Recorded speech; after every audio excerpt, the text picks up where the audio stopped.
সংসারের পাশাপাশি নিজের প্রতিভা, নিজের আত্মবিশ্বাসকেও আমি বুঝতে শিখেছি। তো দেখো, আমি কিন্তু একটা নিজে ব্যবসা করি, সেই ব্যবসাটাই কিন্তু আমার কাছে একটা প্রতিভা। কারণ যে যেই কাজটা করে সেটা কিন্তু তার মধ্যে কোনো প্রতিভা না থাকলে সেই কাজটা নিয়ে সে একদমই এগোতে পারে না। তো হ্যালো বন্ধুরা, good morning, welcome back to Moumita lifestyle. সবাই কেমন আছো? আশা করছি ভালো আছো, সুস্থ আছো।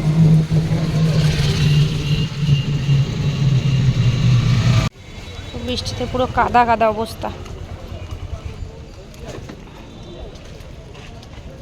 একটা সময় এমন ছিল, মার্কেটে আসলে আমি না কারোর সঙ্গে তেমনভাবে কথা বলতে পারতাম না, জিনিস কেনা তো দূরের কথা। আর এখন এই যে দোকানে আসা যাওয়া করতে করতে সব কিছুই বুঝে গেছি। সেরকম ভিড় নেই, কিন্তু কাদার জন্য মার্কেটের লোক তো নেই, আর হাঁটাচলা করাও সম্ভব হচ্ছে না, এত কাদা চারিদিকে। আর যে পুজোর জন্য সেরকম মানে শাড়ি টাড়ি যদিও উঠেছে অনেক হাই রেঞ্জ। আজকে মেনলি ভেবেছিলাম কি বলতো, কুর্তি আর শাড়িটা কিনবো। তো সেখানে কুর্তি আর শাড়ি বাদে সব কিছু কেনা হয়ে গেছে। এই দেখো ছেলেদের আইটেম, এটার মধ্যে আছে সব টি শার্ট, আর এখানেও কিছু আছে ব্লাউজের আইটেম, সব দেখাবো পরে তোমাদেরকে।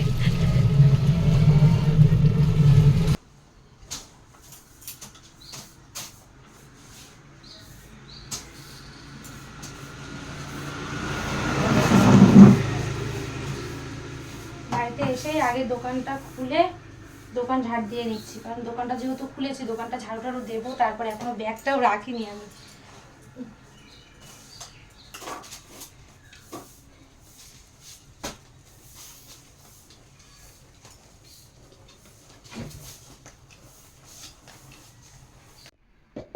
তো এই দেখো, এই যে সমস্ত জিনিসপত্র নিয়ে এসেছি, আর এখানে আছে বেশ কিছু ব্লাউজ। এই দেখো ব্লাউজগুলো, তো অনেকগুলোই ব্লাউজ নিয়ে এসেছি।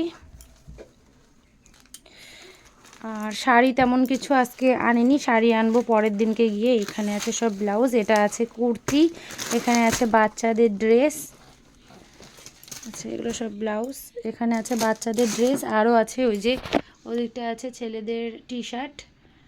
তো এই যে হচ্ছে আজকের মার্কেটিং, এখনও আছে এই ব্যাগ।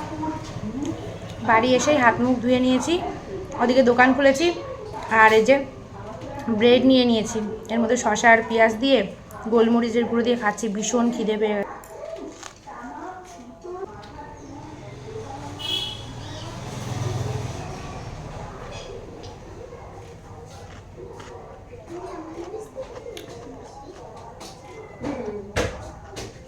সস দিয়েছিস তো স্যান্ডউইচে?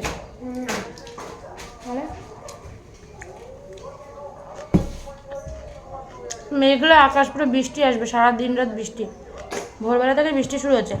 সেই অবস্থায় গেছি মার্কেটে, ফের আবার বাড়ি এসেছি, এখন আবার অন্ধকার হয়ে গেছে। ড্রয়িংয়ের টিচার আসবে, এখন আবার উপরের ব্যালকানি ট্যালকানি সব মুছতে হবে। বাড়ি এসে টুকটাক বেশ কিছু কাজ ছিল, সেগুলো নিয়ে করে কিন্তু আমি সকালের ব্রেকফাস্টটা করে নিয়েছি, কারণ আজকে না ভীষণই খিদে পেয়ে গেছিলো। আর ভোরবেলা থেকেই হচ্ছিল ভীষণ পরিমাণ বৃষ্টি, আর এখনও কিন্তু বাইরে বৃষ্টি হচ্ছে। আর ঘরের কাজ, সংসারের কাজ তো করতেই হবে, আর সংসারটা যেহেতু আমার মানে একারই, আমার তো হেল্পিং হ্যান্ড কেউ নেই, সেজন্য নিজের কাজ নিজেকেই করতে হয়। তো দেখো এই যে আলনার শোকেসটা, মানে শোকেসের যে জামা কাপড়গুলো, সেগুলো কিন্তু আমি গুছিয়ে রেখে দিচ্ছি। এরপরে ঘরদোর মোছা বাকি আছে, আর যে সময় মার্কেটে না যাই সেই সময় তো বাসি কাজটা একবারে সকাল সকালই করে ফেলি। আর আজকে যেহেতু ভোর থাকতে মার্কেটে চলে গেছি, সেই জন্য এই কাজগুলো না পড়েই ছিল, তো এই কাজগুলো করে নিচ্ছি।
এখানে একদম সিম্পল একটা রান্না, বেগুন আর আলু দিয়ে এর মধ্যে ডিম দিয়েছি।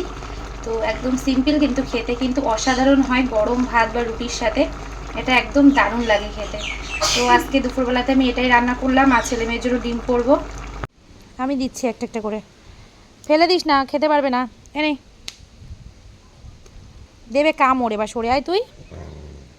শেষ। দেখো বৃষ্টিতে কি অবস্থা, চারিদিকে পাতা টাতা পড়ে আবারও বৃষ্টি আসবে।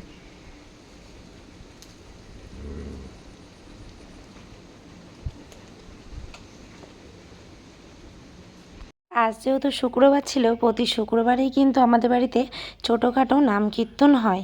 তো দেখতেই পাচ্ছ একদম সন্ধ্যাবেলা চলে এসেছি তোমাদের সামনে। আর এই যে আমাদের ঠাকুর ঘরে দেখতেই পাচ্ছ বেশ কিছু লোকজন এসছে, যারা শুরু করে দিয়েছে অনুষ্ঠান। এখনও বেশ কিছু জনের আসার কথা আছে।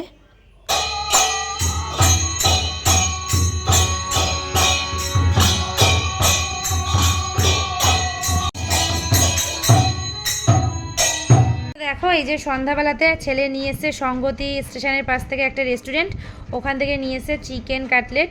তো ও খেতে চাইছিল, সেই জন্য এখানে দুটো নিয়ে এসছে আর কি। আর এই যে সস দিয়ে দিয়েছে, সাথে দিয়েছে স্যালাড। আর ছেলে এসছে নিয়ে, ওর প্রচণ্ড কষ্ট হয়ে গেছে, কারণ এতটা রাস্তা সাইকেল নিয়ে গেছে, তো ওই জন্য। ও এটা খোলো।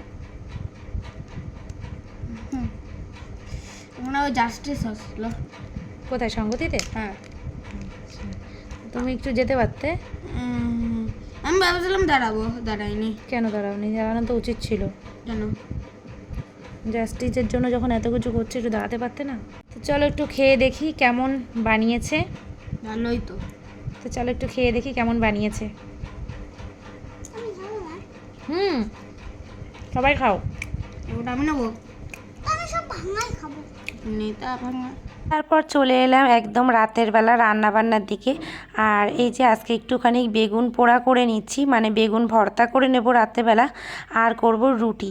তো ওদিকে আটাটা মেখে নেব, আর এদিকে দেখো এই যে বেগুনটা পোড়া বসিয়ে দিয়েছি। আর আজকে না শুক্রবার, তো শুক্রবারের দিন হয় আমাদের বাড়ি নিরামিষ। তো আজ আর নিরামিষ আমরা খেলাম না, শুধু শ্বশুরমশাই আর কি নিরামিষটা খাবে। তো ওনার জন্য এই যে বেগুন পোড়া বসিয়ে দিয়েছি, বেগুনটা মেখে দেবো কাঁচা লঙ্কা তেল দিয়ে, পেঁয়াজটা ইউজ করব না যেহেতু আর কি নিরামিষ। তো এদিকে দেখো আটা মেখে, এখানে আটা মেখে রেডি করে নিয়েছি। এখন আমি রুটিগুলো বানিয়ে নেব, আর শ্বশুরমশাইকেও খেতে দেবো। তো সেই জন্যই আর কি তাড়াতাড়ি করে রুটিটা বানিয়ে নিয়েছি। চলো রুটিটা বানিয়ে নিই, তারপরে আবার আসছি। সমস্ত কিছু রেডি হয়ে গেছে, আর এদিকে রুটিটাও বানিয়ে নিচ্ছি। আজকের ভিডিওটা যদি তোমাদের কোথাও ভালো লেগে থাকে, তাহলে প্লিজ একটা লাইক কমেন্ট শেয়ার করে দিও। আর যে এখানে বেগুন পোড়া মাখা হয়ে গেছে, আর এর মধ্যে রয়েছে রুটি। এই যে এখানে আছে রুটি, আর শ্বশুরমশাইয়ের জন্য রেডি করব এখনই। তো চলো আজকের মতো ভিডিওটা এখানেই শেষ করছি। বাই বাই, গুড নাইট, ভালো থেকো, সুস্থ থেকো।